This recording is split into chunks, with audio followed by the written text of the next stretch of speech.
In 2023, Land Rover decided to redesign the Range Rover Sport.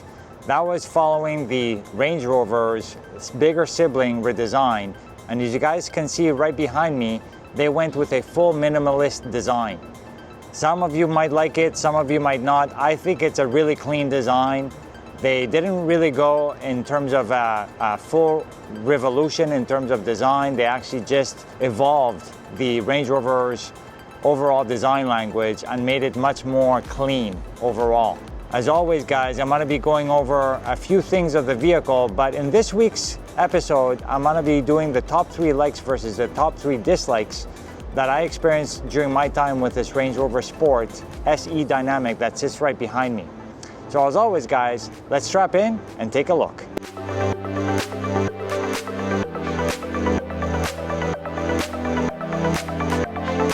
So let's get started with the top 3 likes of the Range Rover Sport SE Dynamic. Number one thing that I would say would be the overall exterior and interior design.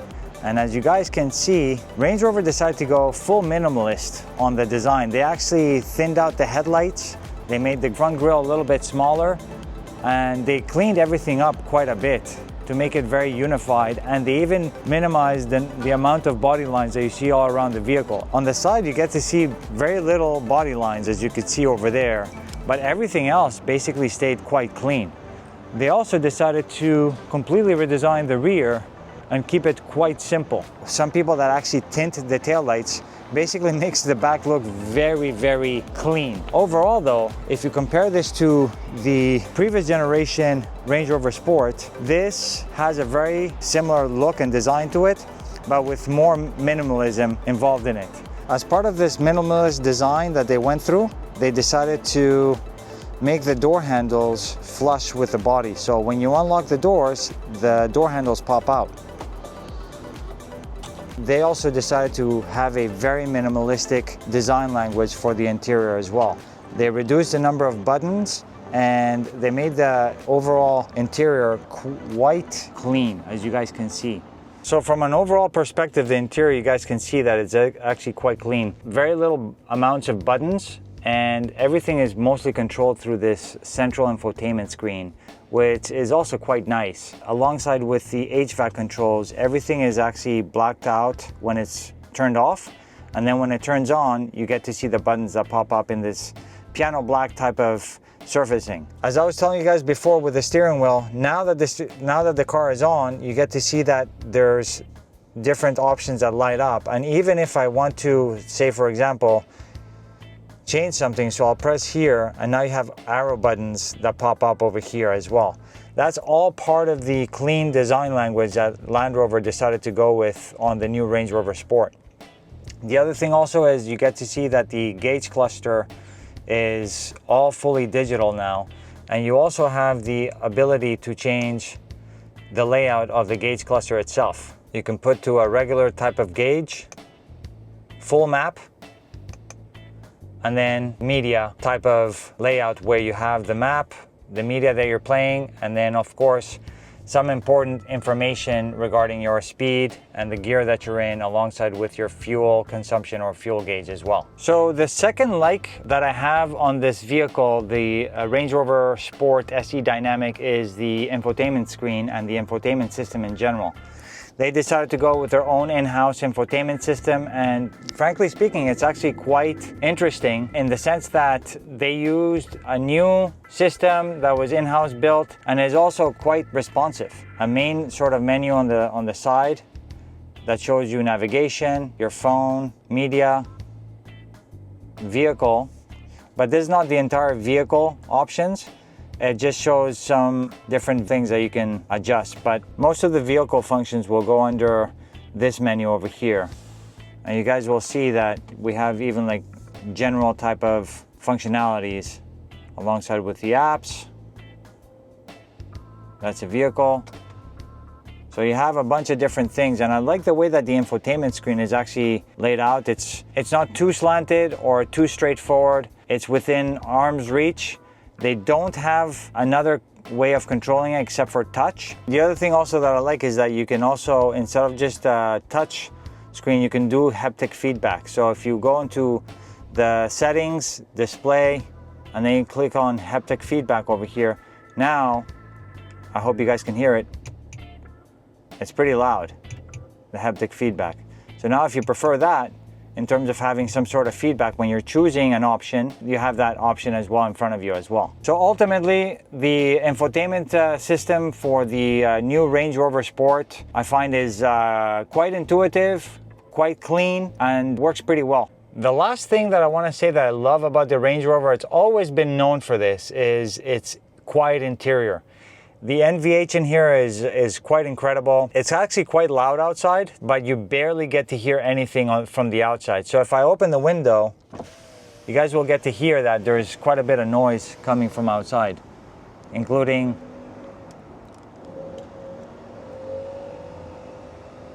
you guys get to hear some of the, I guess you could say the blowers from the landscapers that are all around me. You can hear that right now. So yeah, I mean, ultimately, that's the beauty of the Range Rover. That's what it's known for, is the fact that the interior is always serene. I can show you guys something else as well. You guys can see over here that it's got double paned windows. That actually is a part of the reason as to why the interior is so quiet.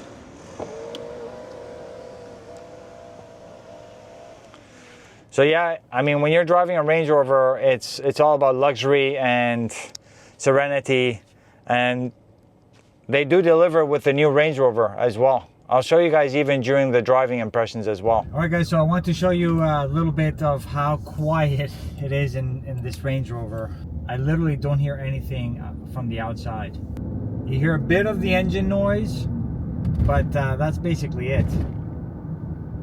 Now I have to say that you know, that's part of what Range Rover is all about. So let's get started with the dislikes on the Range Rover Sport SE Dynamic.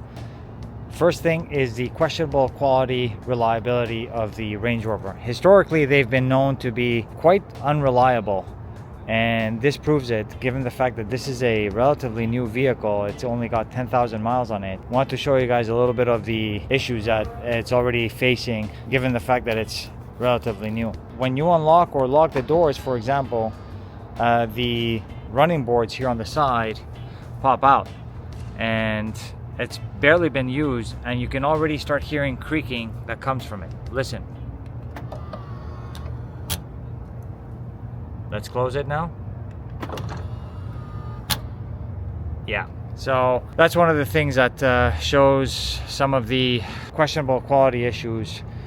The next thing is also the steering wheel, for example. So part of the questionable quality issue that I have is this car is still relatively new. It only has about 10,000 miles on it, and it's already creaking, even like with the steering wheel, if you can hear.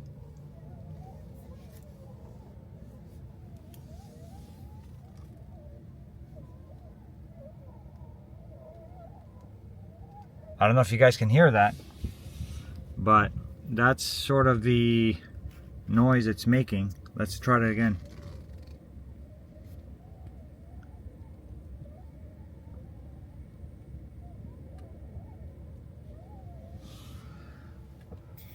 So some people would probably not think much about it, especially you won't be able to hear that if you got the music on, but ultimately, these are things that do pop up and will get worse over time. The second dislike is not particularly with the car itself, it's just with the vehicle's price when new. So when this car is actually brand new, it's as optioned on this vehicle, for example, it's priced at about $110,000 plus fees and taxes.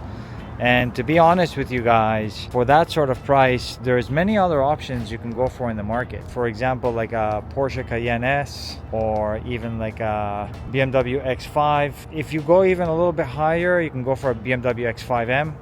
And if I show you what it's priced at, it also depreciates quite a bit. And that has to do with dislike number one.